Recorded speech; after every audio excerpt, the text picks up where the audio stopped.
পাটের শাকটা কুচি কুচি করে কেটে নিতে হবে। কড়াইয়ে দিয়ে দিলাম সরিষার তেল।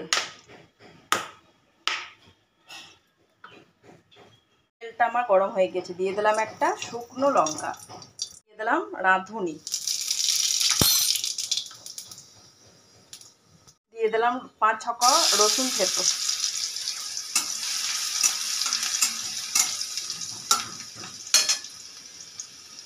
দিয়ে দিলাম চিংড়ি মাছ নুন হলুদ মাখানো,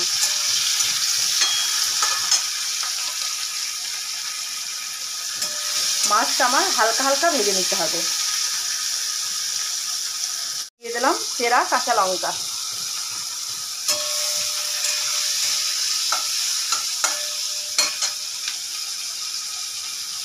আমার ভাজা হয়ে গেছে, দিয়ে দিলাম অল্প জল,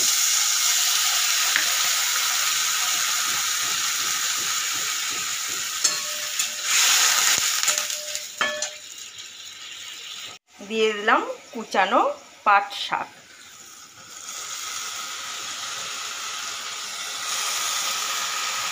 একটা ঢাকা,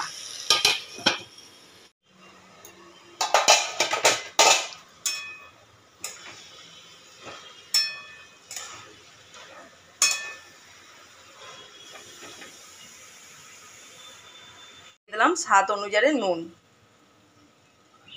দিয়ে দিলাম অল্প হলুদ, ঢেকে ঢেকে 5-7 মিনিট ভেজে নিলেই রেডি হয়ে গেল আমার চিংড়ি মাছ দিয়ে পাটের শাকের রেসিপি। এইভাবে একবার বানান আর খান।